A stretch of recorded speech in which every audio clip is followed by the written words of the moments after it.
over the past few years. So I used to be an extrovert. I have a lot of friends, a lot of trustworthy friends, and maybe that is the reason why a lot of people open up about their personal problems too.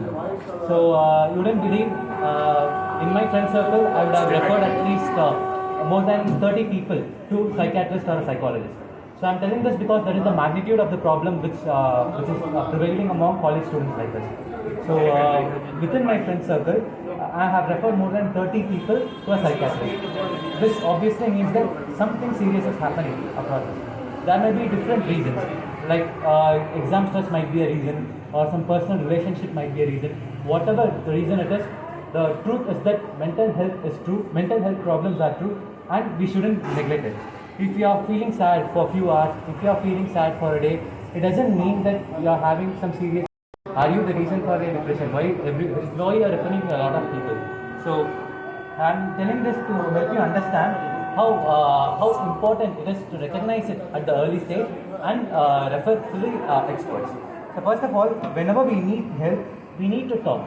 Either talk to your friends or talk to your parents, whoever you are comfortable with, talk to them and try to identify what is the exact problem. If you think that the problem is so personal and you can't share it with anyone else, at least talk to yourself.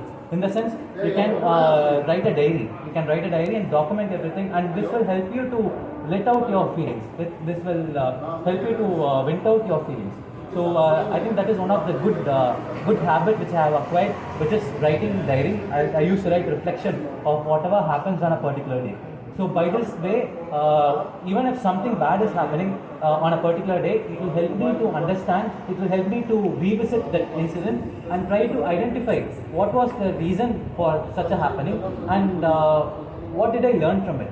For example, if my friend has scolded me on a particular day and that made me feel bad, okay, I'll just easily overcome it, but at the end of the day, while I'm recollecting that incident, I'm going to see that incident from a fresh mindset. So this will help me to put in his shoes. That is, I'm able to think from his viewpoint. Why did he scold me? Did I genuinely make any mistakes? And this kind of revisiting things and trying to learn from it will help you to see things from a different perspective, and by this way you can take care of your mental health in a very good way. Like this, there are a lot of strategies which I follow, and though I knew a lot of strategies, I follow a few of those strategies, but I never knew that I am capable of becoming depressed. So I thought I'm very strong mentally, and nothing can make me sad. But towards the end of last year, few incidences happened which made me feel extremely bad. So that's when I thought, okay, no one is an exemption for getting affected mentally. One good thing is that I did during that time was that I spoke to my friends, I spoke to my batchmates, I spoke to my seniors, and they gave me some valuable advices. Though whatever they said, I knew it already. But at that point of time, when they gave such an advice, it was a game-changing thing. So I'm just trying to tell this because every single person on this earth is vulnerable to mental health problems, as said by yourself. Everyone is vulnerable, and it is our duty to identify that we are needing some help, and we should actively ask for it. So this is the first thing which I want to speak with you. And the second thing is that we should not feel bad for taking help. So having some kind of depression or some mental health problem is not something which is your fault. Okay. I have friends who have even attempted suicide.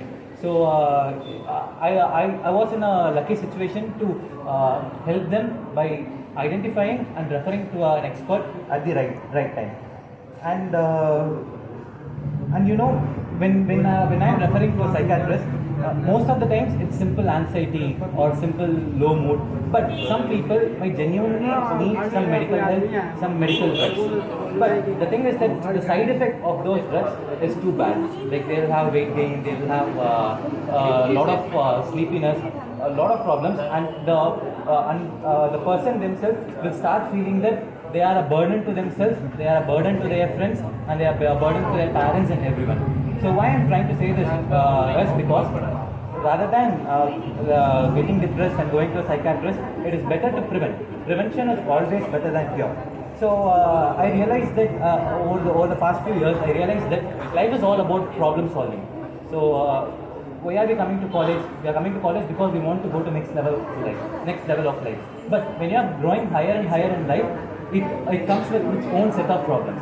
So it is essential that we identify what are the problems and we should solve those problems without getting attached to the problems emotionally. So my grandfather, who is too much into spirituality, he always says to me that meditation is nothing. We need to sit in a single place and close our eyes and do and chant some mantra. It is nothing like that. Meditation is nothing but action minus emotion. So whatever you are doing, if you are doing without getting emotionally attached, then it is called meditation, and this will help you preserve your mental health. So you should try to build a wall around yourself. Like even if someone is scolding, you should try to hear. Rather, you should try to hear and just forget. You should not listen to that scolding. Rather, you should hear that scolding and just let it go. Because even the person who is scolding you, he might not have some grudge against you. Rather, it is his transient anger. So just you should not take it seriously and you should let it go. I always try to build a wall around yourself so that don't give the precious opportunity of spoiling your mental peace to others. No one should get the opportunity to spoil your mental peace. Life is too short to enjoy and celebrate. Like you should try to keep yourself so much busy that these kind of small things don't matter. Whenever a bad thing is happening to me, I just ask myself, would this incident matter in the after 5 years? Obviously, 99.9% of things would not matter in the next 5 years. So there is no point in worrying about it and feeling bad about it. And also, anger is the worst emotion which you can possess. So when you are trying to let out the anger in terms of writing your diary, and again this is going to be a very useful strategy. So this is my second thing. So just summarizing, first thing I want you to remember is that whenever you need help, communicate with others, take their help. And the second point which I want to take you home is that prevention is better than cure. All the very best. Thank you.